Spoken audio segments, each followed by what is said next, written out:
Hi everyone, welcome to channel that shares knowledge on comprehensive personal development through books. Did you too ever have a childhood experience like this? When you were little, did you feel like a lonely planet in the house with only you and two giants? Those two giants have erratic emotions. There are days when you don't understand what you did to upset them. Suddenly get angry. At that time, you did not know how to communicate with them, so you felt very helpless. Gradually, you who were the most innocent and carefree child, began to be wary of many things, especially always having to pay attention to their eyes, emotions, and words. And then when you grew up a little bit, you want to do anything but have to go through the final decision of your parents. Somewhere you still hear sympathy through helpless confidences like this: "My father forced me to change my college and university wishes. My mother was determined to break up with my boyfriend just because she didn't like him." No matter what you wore, what to eat, which school to choose, where to work, who to love and marry, there are many children in this society who can only obey their parents' orders throughout their growing up lives. Your life followed by this is a feeling of unwillingness, resentment, anger, and suffocation. If you have feelings like this, it is very likely that your parents are immature parents and you are living under their control. Some people say, childhood is childhood. When you grow up, it will be different. When you reach adulthood and have a job, if you get married and live on your own, you will no longer be controlled by your parents. But in reality, even if you are over 50 or 60 years old or have a successful career, if you still cannot understand your own inner self, if you don't know how to tell if your parents are immature parents, then the damage within you will never be resolved. And your parents' control can follow you for the rest of your life. It can cause you trouble in relationships, difficulty in expressing emotions, not even being able to recognize your own true needs. And if you inherit all this from your parents, then your children are now and will have to live with immature parents. This is a never-ending vicious cycle. Dr. Lindsay Gibson, through her famous psychology book titled Adult Children of Emotionally Immature Parents, will provide you with practical tools to protect yourself when interacting with immature parents, regain your emotional autonomy, and heal yourself and the child within you. With all the experience of a clinical psychologist, the author can help you escape from the dark corners of your childhood, walk strongly, and know that we cannot change our birth circumstances, but can choose for ourselves how to live. What your birth family owes you, you can completely get back yourself. Now, let's listen to today's sharing content. The first question to be able to take a step to understand our inner self is, living with immature parents, how do you usually feel? The first feeling that almost everyone has experienced is loneliness. The loneliness of living with emotionally immature parents is sometimes so great that it makes you feel like you have parents, but it's like you don't have them. Along with the loneliness will be a feeling of helplessness. Helplessness is because of your parents' emotional communication. What is emotional communication? That is how they convey to you their erratic emotions. For example, if your mom just came home from work with a gloomy face and didn't say anything, you immediately ask her what happened, "Mom," but she wouldn't say anything. The way the mother stays silent is emotional communication. Although there is no language, it is sending a signal to the child to guess why I'm not happy. The unpredictable expressions of immature parents are really no different from a childish game. They solve the problem by conveying emotions, creating a scary atmosphere that makes children feel suffocated even in their own home. After helplessness, there will be pressure. You often feel forced and fall into difficult situations. The great Russian writer Tolstoy once said something like this: "Happy families are happy in their own way, but unhappy families are all alike." According to a study, unhappy families all have one thing in common: if there is only one member in the house who has a coercive personality, that is, always demanding that others do as they please, then the members in that family will certainly have a lot of suffering and inner hurt. The fourth characteristic: you feel you are only secondary. That is, your parents always put themselves first, not caring about your true feelings. For example, when you fail an exam, the first thing your parents worry about is that they will lose face. Next, you feel that your parents are distant from you. They do not want to be close, share feelings, nor do they want to truly open up to you. And you also feel disrespected. This feeling often occurs when parents do not respect your personal boundaries and personality, for example, peeking at diaries, following you, or trying to interfere and change your choices. Finally, after such bad feelings, you want to live differently. Many times you have tried your best to express yourself to your parents. You want to communicate and explain to them to understand your true feelings. However, every time you only receive a one-way interaction with no results, or simply have unpleasant and uncomfortable feelings when forced to do something, when feeling sad because your parents behave unreasonably, but you are not allowed to speak up. Simply because as soon as you speak up, you are immediately scolded or ignored. Therefore, the feeling of disappointment always fills you and you gradually don't want to express your true feelings anymore. Above are the common emotions when you interact with emotionally immature parents. If you live with one or more of the above emotions for a long time, the end result is that you are unconsciously controlled by your parents and lose your emotional autonomy. But why are you controlled? How did your parents control you? In theory, when there is a conflict in the family, adults should take the initiative to take responsibility, because adults are more mature and need to maintain the atmosphere in the family. But in reality, living in the home of immature parents, the children have to play the role of adults, that is, take responsibility for reconciliation. However, you are just a child, so the only way to reconcile is to obey, listen, and please your parents. Or, when a conflict occurs, you need to apologize and take action to make up first, then the tension will gradually improve. In this way, gradually the children have lost control of their emotions and spiritual freedom. We need to know that the control tool here is emotion. Emotion is a double-edged sword. If the emotion is happy, you will consider it a privilege and be very grateful. But if the emotion is suffering, you will feel like you are being punished and are losing. And the negative emotions when you have to interact with emotionally immature parents, continuously repeated from a young age. Therefore, you will become extremely sensitive and have strong reactions to emotions. An excessive word or an unreasonable action of theirs can make you think, fear, worry, or feel sad for a long time. But when the more you are affected by emotions, the more parents can use emotions as a tool to control and ask you to do as they wish. If you don't do it, you will feel guilty, but when you try your best to do it, you will begin to realize that you are no longer yourself. From then on, your life will encounter many failures, making it difficult to control your emotions, and when you get married you will be disappointed by your spouse. This is the consequence of the control. So, what is the use of understanding these things? So that next, we can delve into the inner thoughts of emotionally immature parents, understand who the emotionally immature parents are and why they become such. Who are emotionally immature parents? In fact, many parents are mature in age but not emotionally mature.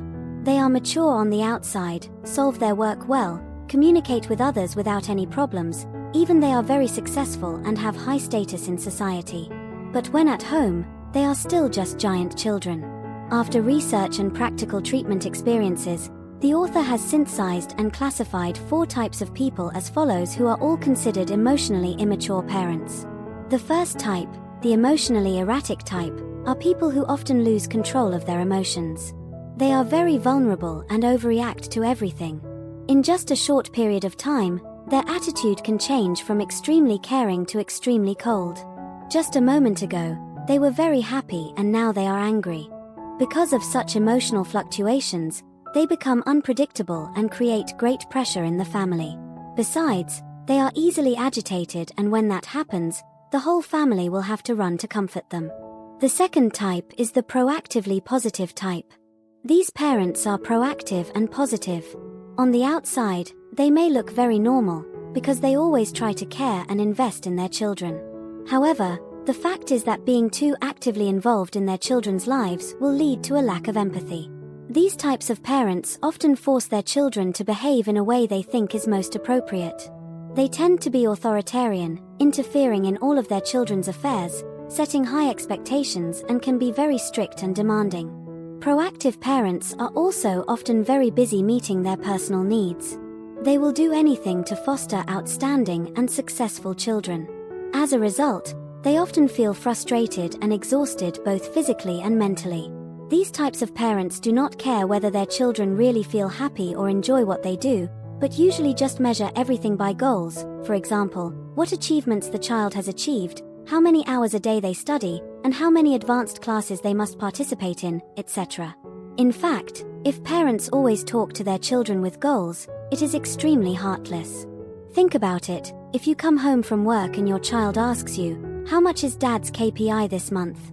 What rank is Mom in the company? How much is my parents' bonus at the end of the year?"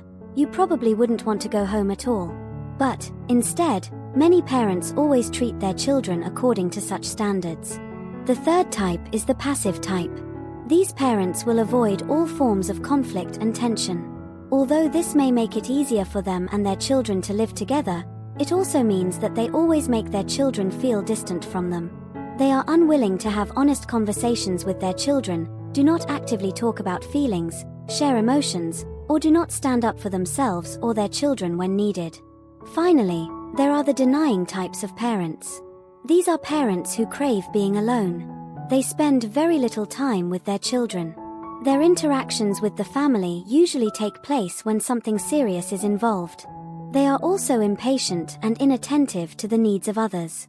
For the most part, they communicate with their children by giving orders, getting angry, or isolating. The children of these types of parents often feel uncomfortable and think that they are not important to their parents.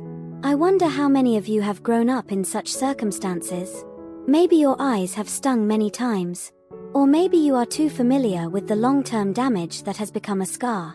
Or, maybe you don't even know if you have really matured in raising your own children. Today, our exploration of parental immaturity is not to blame each other, but just to understand the inner selves of parents and ourselves. After seeing the above 4 types of classification, we will continue to explore the deeper causes. Why so many parents, living to 40 or even 60, 70 years old, still refuse to grow up? What leads to the emotional immaturity of parents? Research shows that a child will gradually mature when they receive genuine care and love from their parents. However, for emotionally immature parents, they have passed that stage, and in essence they are still just children who are craving for attention. So, the key cause here is that history has repeated itself. Emotionally immature parents often had emotionally immature parents themselves. When they were children, they were also hurt and deprived of love.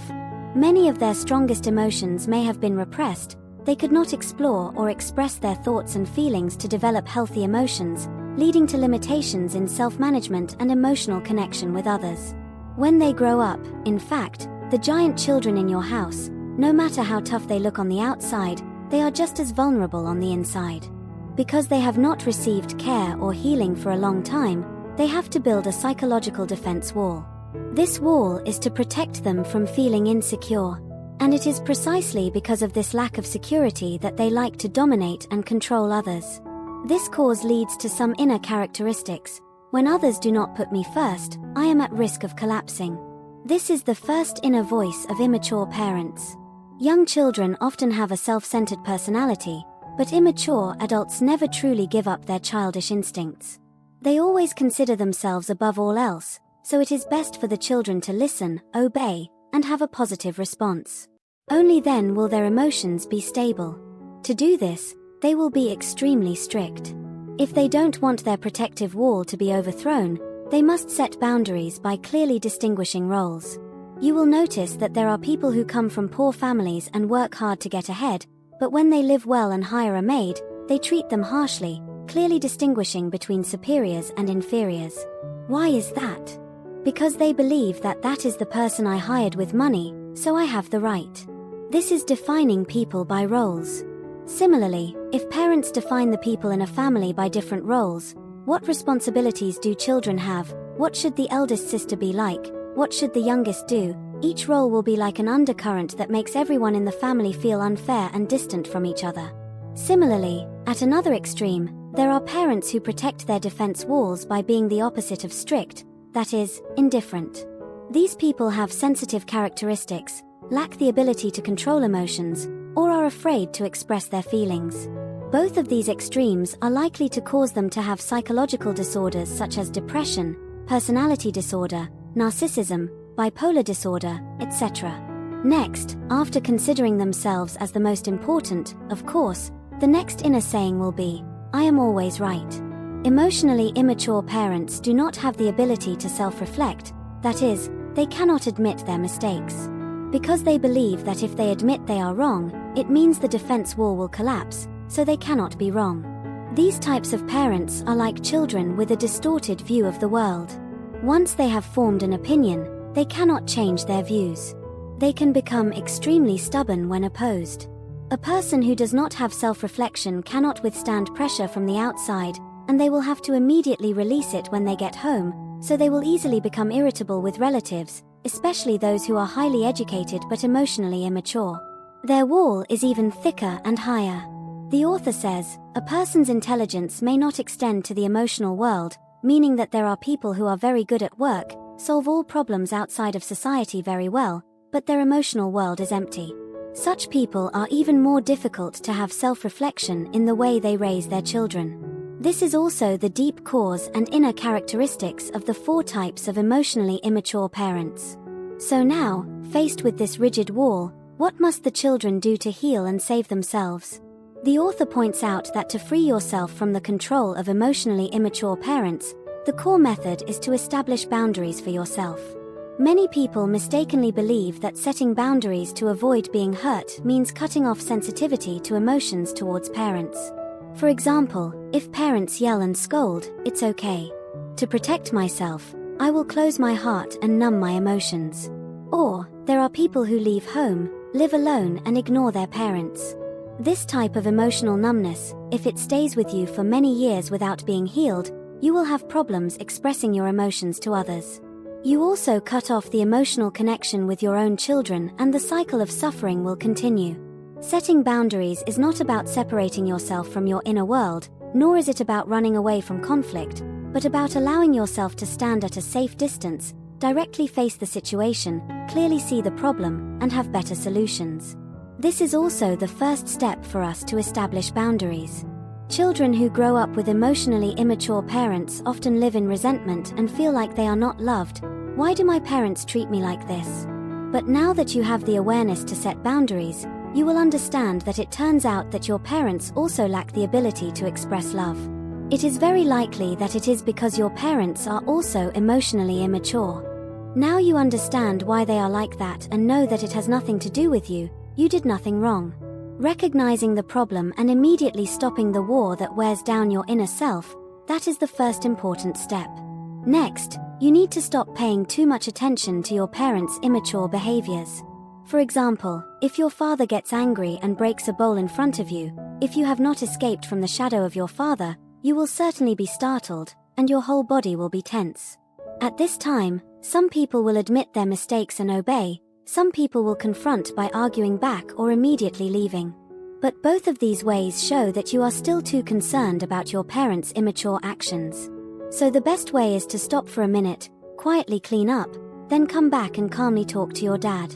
This way is easy to say, but when you do it, it is very difficult, because your body's reaction cannot deceive you. You will be suddenly startled and fall into a state of anxiety and then lose control.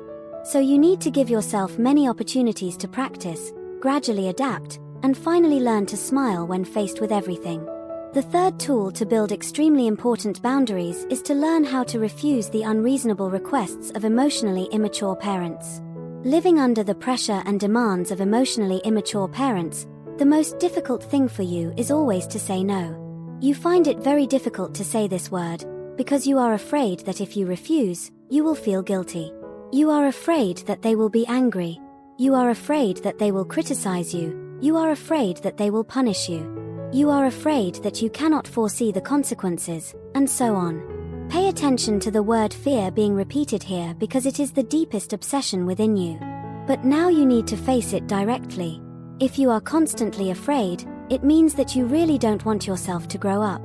Once you are afraid, you will continue to fall into the cycle of being controlled. So if you want to refuse rationally, you need to train yourself in critical thinking. In many books, I constantly emphasize critical thinking. Believe that critical thinking is an important tool in your life. We often say that we are afraid of being brainwashed, but being brainwashed by others is not as dangerous as brainwashing yourself. For example, your parents ask you to pay off all their debts while your life is extremely difficult. If you do not use critical thinking to interact, you will believe that as a child, of course, you must pay off all your parents' debts, but thinking one-sidedly like that is self-brainwashing. In this case, if you are proactive, not afraid of them, and use critical thinking to solve the problem, you will learn to ask yourself, besides what they tell you, what is the truth? Is there any evidence to verify that these things are true or false? Then, you have to assess how serious the crisis that your parents are causing is. Is this an emergency situation? Is their request of you the best solution to solve the problem? When they calm down, can they solve the problem themselves? Is this problem your responsibility? After self-reflection with a comprehensive series of questions on all aspects, you will definitely be able to calm down and go back to setting your own boundaries without being emotionally affected by your parents anymore. When you are calm, you can make wise decisions and handle problems more appropriately. Critical thinking will help you have enough confidence and reason to refuse the unreasonable requests of immature parents. Perhaps up to here, you are still afraid whether rejecting and not listening to parents is a mistake. Can practicing critical thinking help you solve the problem? Bringing subjective and biased viewpoints, but if you consider your conscience to know whether you made the right choice or not, the most important thing is that you need to know clearly what you want. Many times we are often led by others in life. The main reason is because we do not know what we want, where we want to go. Therefore, first of all, you must think carefully about what result you want for yourself, what kind of life you want to have, and then work towards the goal with effort. Our pain often lies in the fact that even though you don't want to listen to your parents, you also don't know what you want to do, so you are vague and confused, so you say, "Oh well, just let it be like this, listen to them." There is one more important thing. The reason why you feel guilty for not listening to your parents is often because you have become accustomed to the role of a rescuer for your parents. Therefore, next, you need to learn how to give up the role of rescuer. Research shows that children who are sensitive and have strong empathy are more likely to be controlled by their parents. Usually, parents do not even need to make a request. These children have taken the initiative to take responsibility for themselves, revolving around their parents' feelings of happiness and sadness, causing themselves to live in fatigue and suffering. Many people have confided to me that now they are married and living separately, but their grandparents keep arguing all day long, and every few days they call home to advise them. The feeling of having to worry about both sides makes them feel extremely tired and exhausted. If it were you, what would you choose to do? Usually, many people will think that I am their child. Of course, I have a responsibility. Should I just ignore my parents? However, thinking like this also means allowing yourself to play the role of a rescuer. In reality, your parents are adults, so they need to take responsibility for their actions. If you interfere in their lessons, they will never be able to grow up. And when you get used to the role of rescuer, they will very much want you to continue playing this role. Initially, there wasn't much for them to get from your concern. Now that you can get involved, they feel very good. They have found this opportunity. Therefore, their conflicts will increase more and more. Therefore, you need to give up this type of dependent relationship and from now on, focus on yourself more, discover your own values and strengths, and tell yourself that each person has their own destiny, and the life of your parents does not need me to rescue. Another useful tool is to avoid conflict. Choose a more skillful way when interacting with emotionally immature parents. As mentioned, immature parents often put themselves first and try to use emotions to force their children. If the children refuse and do not meet their requests, they will become angry and irrational. So the best way, instead of you refusing to confront them directly, you should try to avoid it. Sometimes just smiling, finding another way to minimize the conflict. And the way to be more skillful is to learn how to empathize with their feelings. We do not agree with what they do, but can empathize with their feelings. For example, you say, "Mom, I know you are very angry. Dad, I know you really care about me," and so on. This is compromise and mutual concern between relatives. You are also showing them what is the behavior of a grown-up person. Therefore, this is a very effective method. Another method is to imagine. For example, you come home and your mom suddenly gets angry, scolding you for no reason, or mom keeps complaining, blaming you for everything. At this time, you can apply the imagination technique of imagining the voice of the mom as a duck quacking, quack, quack. You will feel that what she says is no longer so serious. Or if you can't stand it, look for a way to get out, go for a walk, go for a run. All of these are creating space for yourself. This is also a method of self-protection. And sometimes, it is necessary for you to bravely stop them. For example, when being beaten or abused, you need to find a way to stop it. This is your right as a mature person.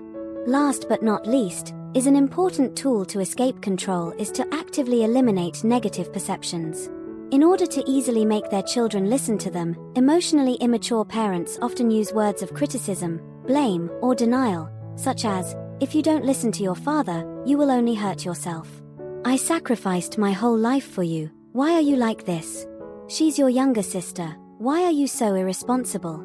Don't let these words disorient you. Don't use them to label yourself negatively. Instead, remind yourself that, "I did nothing wrong, I tried my best, and even falling is a part of growing up." Many self-affirmations and self-encouragement will help you gain more confidence and courage, not let others judge or define you anymore. And just give yourself time to gradually practice the tools mentioned above every day. It will gradually help you clarify your boundaries. When you have a private space, you can easily identify yourself and live as yourself. But after all, instead of fighting against the damage from immature parents, instead of focusing on them, the best way is that you need to shift your focus to improving yourself. Focus on the work that helps you become more confident and create more value for society. But, in order to develop yourself holistically, one thing you must do is to look back inside yourself. You need to maintain a connection with your inner self and accept yourself unconditionally. Everyone will make mistakes, and you can also make mistakes, but you cannot hate and reject yourself. Only when you accept yourself, can you accept the outside world, accept others, and furthermore, you need to accept the past and move towards the future. This quote is very important. Don't listen to this book and then go home and argue with your parents, because you know they are giant children, so you don't respect them and think that you are so unlucky.